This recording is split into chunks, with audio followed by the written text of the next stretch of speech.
morning, and how are you today? It is a lovely day. It's Tuesday, and it is June 3rd, 2024. How are you feeling today? It is a marvelous day. Sometimes, we wake up. Hi, Stacy. Good morning. How are you feeling this morning? It is a beautiful hot morning. Hi, Dawn. I missed you on Sunday. Good morning, Azim. Guys, Azim is going to disappear. Dawn might be going to school, and Stacy will be with us. So let us ask those to the question. Look at the topic. How are you doing? And then I said, answer the question in the comment. How are you doing? And you must be saying, Tessa-Marie is just going completely crazy. She's coming up with these weird topics, but no. You must remember, my topic is to take you guys on the journey. How are you doing? We get that question often. The most important thing about this is welcome to the Morning Blessings. I am Tessa-Marie, and I didn't tell you that. Today is another beautiful Tuesday, and it is the 3rd of June. So the thing is, we are here this morning. And of course, it's not doing anything. This thing isn't moving. I don't know. I miss you too. Had someone over at that time. I'm off for the summer, so you'll see more of me. Thanks, Dawn. Wonderful. Good morning, Loretta. Good morning, Nancy. Guys, there's a question for you to answer. I asked you guys to answer the question. How do you answer that question? Put it in the comments. Be bold. Hello, or how are you doing? You get that question asked by others. So today, I would like to hear how you're doing. Answer the question. Because if I have it up there, I'm going somewhere with it. And that is why you have to be careful. So let us see how you answer the question. And do not hold back. Take those little index fingers and put it on that thing and answer the question, how are you doing? The purpose of that exercise is to guide you to choose how you answer that question. Because it's how are you doing? And then when we get questions like that, the answer we give doesn't only tell a story about us, it sends an energy towards the people who ask us that question. And that's why we have to try to make sure, do everything we can to make sure we answer the question. And those of us who are in the habit of answering that question, or asking that question, we have to learn to see what is the best way to greet someone if you're truly interested in where they are and how really they're doing. Tracy says, I am doing absolutely amazing and grateful for everyone to press that button to listen to my amazing Tessa. Thank you, Stace. So you're doing absolutely amazing and you're grateful. Okay. But would you answer, I'm feeling excited but overwhelmed, getting my house ready for family to visit. Okay. You see how you guys are answering that? Thank you, Stacy. Are you watching how you guys? Honestly, I'm tired. I was up too late. I'm painting. I would usually say I'm fine. Okay. Oh, yeah, I love that. Lisa, answer that question. Good morning, Lisa. How are you doing today? How are you? That's all it is. How are you? That's the question people ask you. Hi, how are you? They might not even say hi. They walk up to you and say, how are you? So answer the question in the comments. Super morning, waking up in Myrtle Beach, South Carolina, or you're always flying somewhere. Amazing. I'm excited that my house is back to life again. Great. Okay. I am going to tell you why this happened. Somebody called me on the phone, somebody I knew for a long time. I said, how are you doing? And I said, nothing. Because it was doing. That's what I heard. I didn't hear. So the question itself, like Nancy could have answered painting, Stacy could have said, watching people paint my house. How are you doing? painting, I'm standing. Lisa could say, I'm driving, I'm flying to South Carolina, how are you doing? I'm on my way to Myrtle Beach. None of that answers the question, right? So the thing is, we have to learn how to speak to each other. Yes, I hear words. So when they ask how you're doing, I'm doing nothing because I wasn't doing anything. I could have said I was cooking, but I wasn't. What I'm aiming at is our question to each other. That gives us the energy we need from them. And when somebody asks you what you're doing, use the word as it comes. Apply it like that. And then you in turn ask the question you really want to hear. Ask that question. What it is you want to hear, how are you feeling? Because that's really what they're saying. But because we live in a world that is, if you don't do, you're not good enough. If you're not doing something, then you're lazy. If you're not doing something, then you're stupid, or you're lost, or you're unhappy. But it's your feeling that makes everything else works. Even the energy you give back to the person that asked you that question. So when you say where you are, like Lisa says, I'm waking up. She's not doing that though. She's just waking up. How are you feeling would have been a better question to ask her. I am feeling marvelous. Tracy could have said, I am feeling joyful. Nancy could have responded, you know what? I am feeling exhausted. I pushed myself too far. Or, you know what? I'm feeling a little bit tired because I pushed myself too far. You have a purpose for that tiredness. So, Dawn, what did Dawn say? Dawn, I don't know what Dawn told us. I'm feeling excited. So Dawn used the word I was looking for. She said, I'm feeling excited. I didn't ask her how she was feeling, ask her how she was doing. And we have to learn, because you will notice there will be a difference. Nancy said she was tired because she was painting. But Nancy could have, if I had asked her, how are you feeling, Nancy? Tired, but I feel so good. I painted my house. I fell into bed and I was sleeping. I'm tired, but when I look at the walls, I'm so satisfied. It's the feeling that matters. The doing doesn't matter. You must remember that. The doing does not matter. The doing does not propel us to greatness. The doing itself has nothing to do with the functions of life. It's the feeling that propels us into the directions we have to go.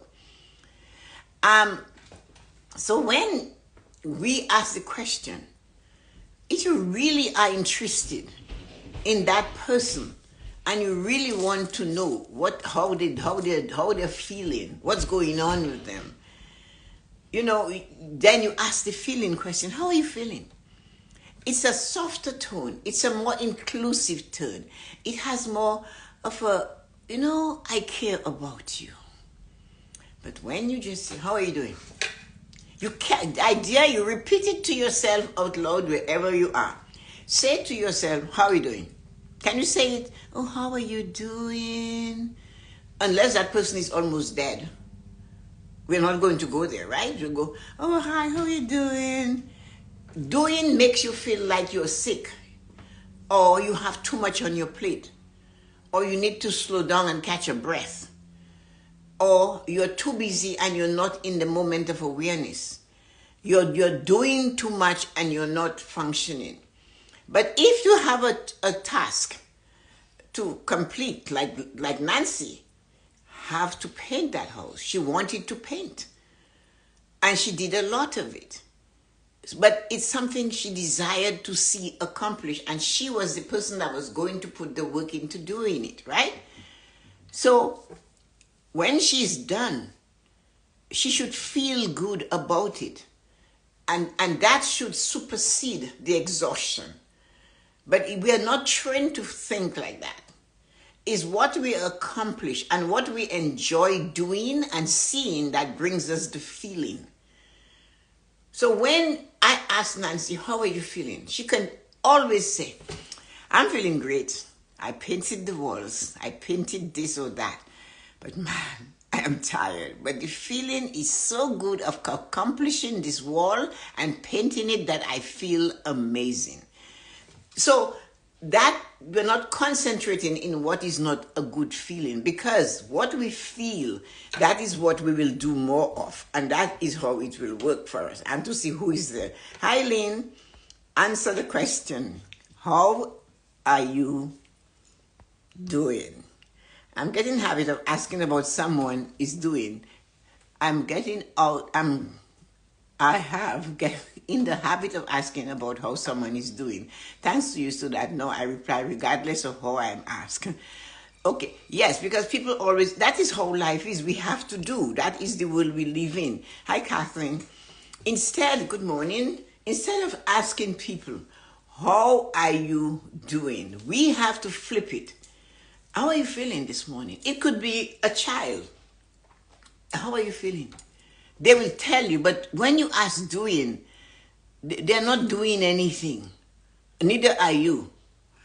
So, but if you did a lot, that puts you in a position of peace and love and satisfaction of the feeling you receive from doing, that's where your energy should go. That is where you should also put it in writing. That is where Nancy can change this thing. She can celebrate that. Lisa can celebrate, hey, that's where I am right now. This was something I needed to do. So how you feel about it, how Stacy, how you feel about that house of yours that was upside down for 3 weeks. Write it in your gratitude journal. Write down in your gratitude journal, or write, not on your phone, don't go there. Write it with your pen and paper and say how you're feeling. So Nancy, with her painting, can turn around and say, I am feeling amazing. I love the way I feel, especially now that I'm finished with this painting. I am grateful. I had the energy to be able to do this painting. I'm grateful that I'm sitting on the beach in Myrtle Beach, and I'm loving that feeling it gives me. So all of those things is the feeling that matters. It's never the doing that counts, because the doing is mundane. The doing is what makes it exhausting, but the feeling is what makes it worth it. It's what gives you the satisfaction and the pleasure. This is so true. I asked my daughter how she feels about her family situation. At 8 years old, she was so enlightened, I was shocked, and her answer gave me peace I didn't know I needed. There you go. There you go. Because remember, it's out of the mouths of babes. They tell you exactly how they're feeling. Children do not go around the mulberry bush. So much so, you were told to shut up, sit down, you're not to be seen, but not to be heard, just to be seen. Waking up this morning to see all the hard work we put into our house, I knew it would get done. I am ready to enjoy summer. Okay? So, as you just said, Stacey, in a few paragraphs before that, what you said there is perfect. Except, it wasn't hard though. It needed to be done. Without the process, it needed to be done. When we see something as hard, difficult, challenging, and all of that, we feel it. Everything we say, we feel. It doesn't matter how we say it, it's going to feel. So, waking up this morning to see all the work that was put into our house, or waking up this morning and seeing our house back together again was so enlightening. Because if we concentrate on hard, have you seen the faces or the attitude or the energy of people? When they say to you, I work so hard for my money, their whole body goes in a knot. Can you imagine what is happening to those arteries in there? Can you believe what is going on with that nerve? It's not, hi Yuko, good morning. It's not necessary to express something that puts you in a knot. Feel it. When Lisa got to the beach, she enjoyed it. When Kathleen saw that, we heard from what Monroe said, she got it. Nancy saw her wall this morning, and for that moment of staring at the wall and Stacy at looking at the tidy house, you almost forgot everything else. It's like when Colleen came last week or week before and helped me to put up the lights in the pergola.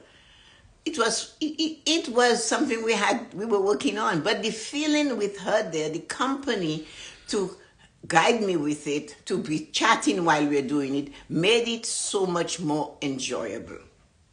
And the feeling was great. Stepping back, turning on the lights at dusk and looking at it, it felt so good. For that moment, while I was enjoying the feeling it gave me, I did not remember that we were standing on a step ladder. I did not remember that my shoulders were stringing. The feeling was looking at it and smiling at it. That is why when you are asking that question, how are you? Make sure it's not doing that replace, you put feeling. How are you feeling? Find out from that person, if you truly are interested in them, how are they feeling? And you yourself, when you're answering the question, you answer it like Dawn. I am feeling fabulous. I am designing this. You're actually doing it, but it's the doing that makes it difficult. So you can say, I'm doing something, but I'm feeling great. Once you put that feeling of greatness, it passes from you to the person on the other side of you. Because remember, we are all energy. We are all connected. And when you have made a decision to do something like this, you will notice your entire attitude will change. You too will feel invigorated. You too will feel like something has happened to me. Is it my words? Yes. Your words make you feel differently. Because just as I said, they're guttural words that we use. Unless you're speaking Persian, you should not be guttural. Your words shouldn't be guttural. They are down there. They're too deep. And these words are usually not the soft, sweet sounding words. And they're too close to your heart. That's what my mother said to me. The word hate, she said, it's all back there. It's in your throat. It's in your mouth. It's in your heart.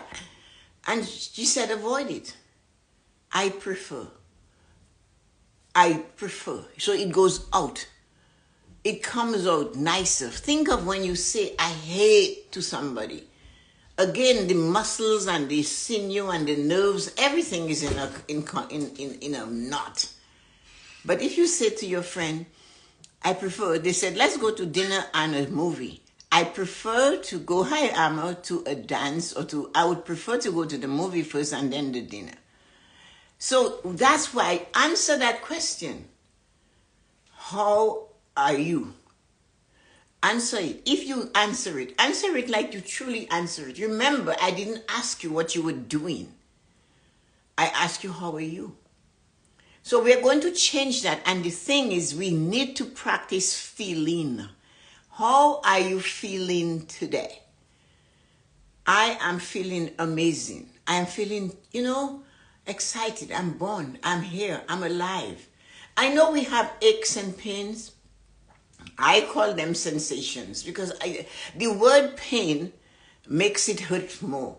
So when I feel it, I go, okay, I have a sensation over there. I wonder what I did. So it's a sensation. But that is just me because I found out the words we use make us and the people around us feel horrible. And we must learn to practice asking that question. You're being more empathetic when you go, I am so, how are you feeling? You make that person feel better. How are you doing? It's just casual and you're bouncing around. How are you feeling today? I am feeling amazing. With pleasure. I do. I know. I have this sensation and everybody looks at me. What sensation? I said, I'm not giving it any kind of help. It's not, I'm not helping it. Somebody said to me the other day, I forgot what she said, but she started using words like that to me, and I went, okay. And of course, you know of my friend who told me, I called her, and she said, how are you feeling? Oh, I'm there with my bad knee. And I said, what did your knee do? And she started laughing instantly because she knows where I was going with that. When she said that, it was like she was here and the knee was over here. It wasn't there. It wasn't, And what does your knee do? Okay, answer that question. What does parts of your body mean to you? I dare you to answer that. Not one person will answer that. I asked you, what does it mean? I didn't ask you, what does it do? I didn't ask you, how does it feel? What does it mean?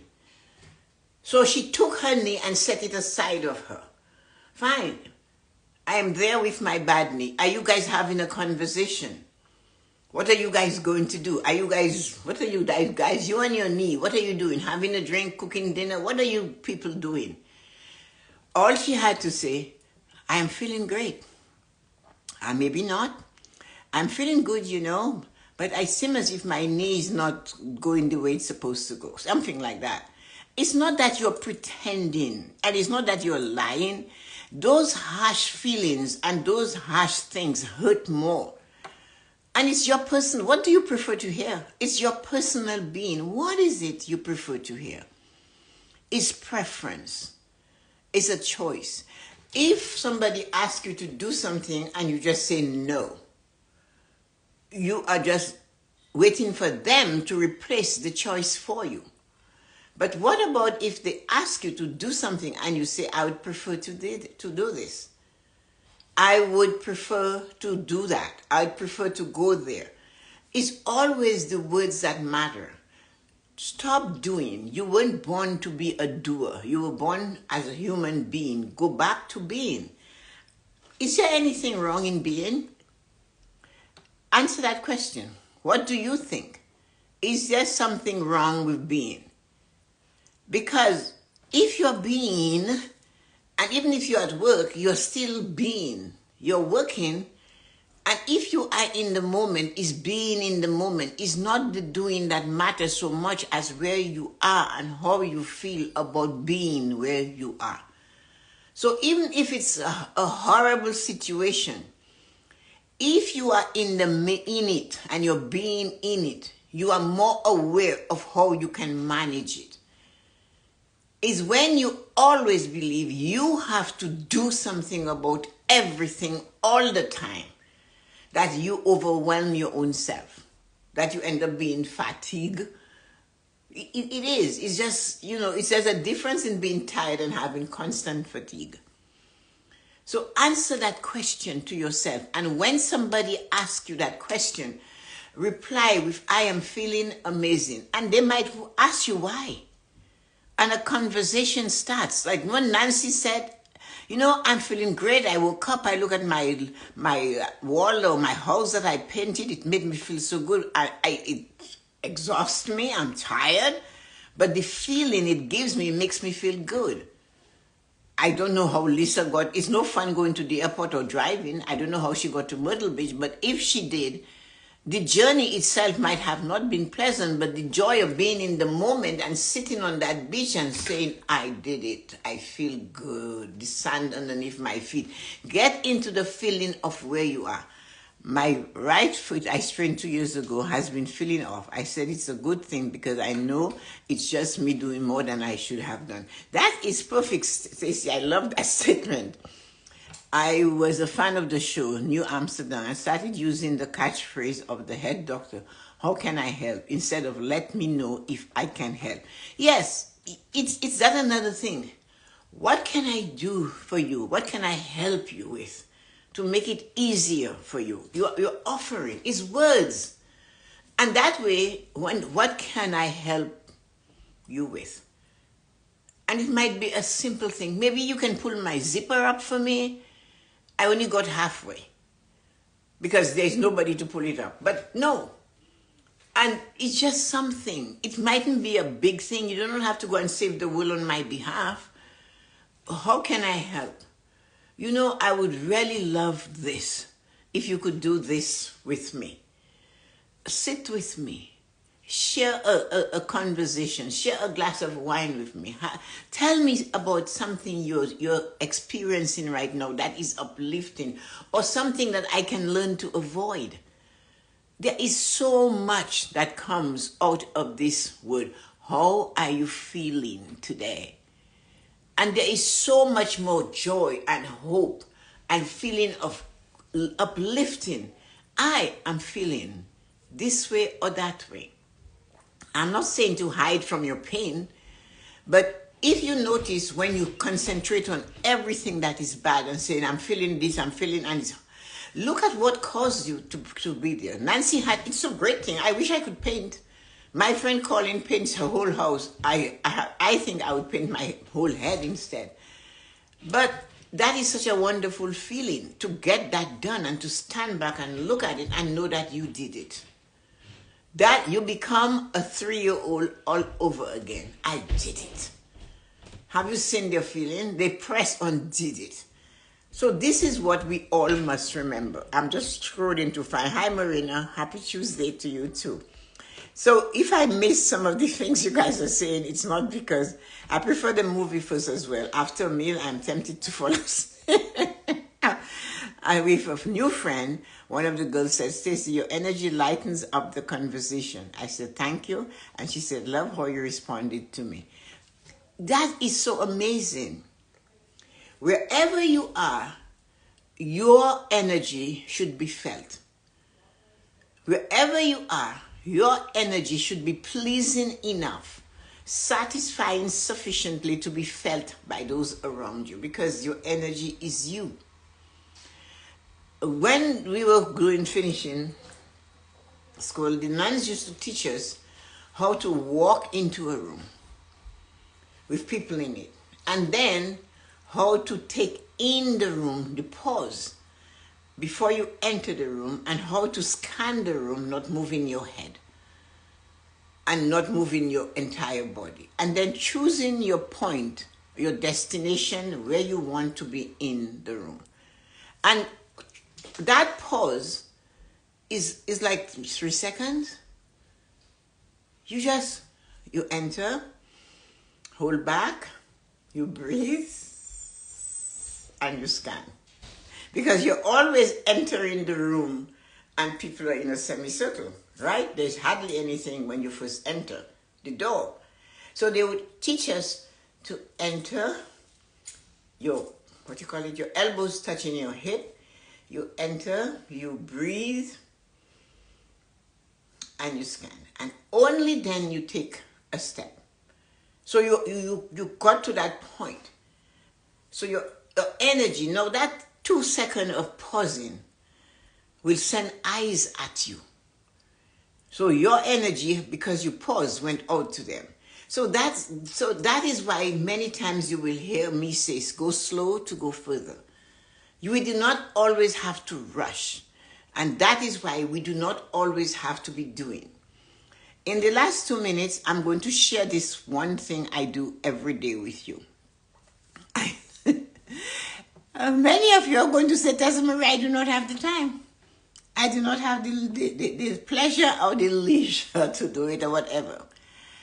So after I'm done with the morning blessings, I post it. And then I set my watch for 10 minutes. I get my cup of tea, this one, water, and I just sit. I just sit. I do nothing for 10 minutes. I sit with that cup of tea, I drink it or water, and then I get up and I decide, or I ask, what should I do now? Or if you were me, what would you do now? It's really you're asking that to self, because we all have a lot to do. And I'm telling you, if you practice taking a break after every completion of a task, whether it's for 5 minutes, and breathe it out of you so you can breathe in the other one, you will notice you will accomplish a lot more. Is in the pause. The pause is like the gap. If you're going somewhere and you come to the gap, you don't just jump. You pause and you wait. Less than 3-4 seconds before you go. So when you do that throughout the day, every little action that is complete, you sit and you breathe. Maybe not 10 minutes, maybe 2, but stop, just stop and take in what you have just done. Stop and decide what is the next thing to do. Because I happen to ask that question because it feels good for me. You do not even have to ask that question. You could have that list of 40 things on it. But the thing is the pausing. That's where the miracle happens. It's in the pausing. It gives you time to evaluate. It gives you time to inflect. It gives you time to muse. Just there. And breathe. So that is what those nuns taught, that we had to enter the room and pause. You have all seen people enter in a room and they're rushing and they go whoops and they, right? You always did that. That is why everything you do, when it's complete, you take the time and you pause. Even if you don't sit for 10 minutes like me, I'm retired and everything I do is according to me, right? But you pause. And you breathe in for the moment. Instead of just slip sliding through the next task, try to enjoy where you are. Try to be there with yourself. Try to find that thing in the day to be pleasing. Like today, I'm going to go out in the garden, and it's not, you should see the buds on the roses. I have to do a video of that. The buds on the flowers, the peonies, I've cut so many and brought inside because, they get top heavy and they go like a drunk. But go out if you have a garden. Wherever you are today, look at everything and do not put a meaning to anything. And do not spend more than a minute just gazing, just looking, and see how that feels. And I know some of you are saying, you don't know what I have to do. I have to do. Well, yeah. I know that. But you can do this. Trust me, you can do this. I went to the dentist at 11 yesterday. And when I walked in there, the receptionist was talking to me and she wasn't ready. So I said, he wasn't ready. I said to her, well, can you make the next appointment? Because in Canada, as a senior, you're supposed to go to the doctor, to the dentist every three months or something like that. So I was going, so she did that. She gave me my appointment. Then he called. I walk in and I go, so hi, Dr. Kill and Kill. That's what I always thinking. And he looked at me and he said, when I see your name, I look forward to just doing this. When I grow up, I want to be like you. He said, I have never come across anybody who thoroughly enjoys being who they are and their age and their retirement. I said, what are the choice I have, doctor? He said, well, that is exactly it. And he's talking to me and I have an iPad to answer him because he does not stop talking to me. I am leaving, it's time to go. And he's still telling me stories about what happened at somebody's funeral and how the young people didn't want to go and what happened. And he said to me, I learn from you. I come there 4 times a year. And that made me feel good. I looked at him and I said, Dr. Sodi, you really made me feel good. I love the feeling I got from hearing you talk about reacting, interacting with me. And he said, yeah, over the years I've learned a lot. I go out and my friend from the neighborhood is waiting and a hug and a kiss. But what I'm trying to say is your energy goes out. No one likes going to the dentist. You're going to bleed. They're going to be scraping and scratching and digging. And it's not pleasant, but it needs to be done. It's not his fault or her fault that this is going that way. So do not go there with an attitude of doom and gloom. Just go and enjoy the feeling, the energy that is there. Because that is what it's all about. How are you feeling is more important than where you are. It's the feeling that makes where you are better. So guys, I am so sorry. This was a long one about doing and feeling. I prefer the movie first one. You make Penny sound great. Penny is great. I was a fan of the show that I read. That was nice. And you sprain that foot. You get Tessa always says, I hop around like a bunny. You do. Love you. Thanks, Marina. Tuesday. I'm feeling amazing. Stacy, thank you for asking. Hope you're having a great morning. A pause is great for any situation. I'm trying to be more conscious of it. Thanks, Marina, for saying that. Thank you. I'm having a great morning. Ready to get out in the sun and take a long walk. Me too. Too bad you are so far. I could go for a walk with you. You too. That's nice, Stacy. Tessa, I was at Rosetta's garden. Oh my God, you went to Rosetta's garden?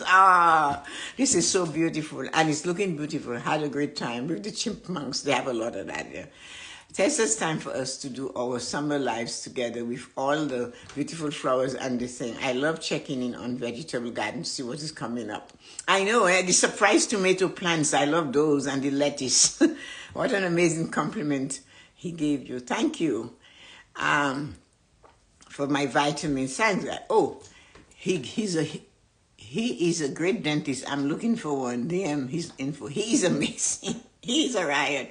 He calls his assistant Dr. Dawn. Her name is Dawn, and he goes, Dr. Dawn, Mrs. Hurdy's here.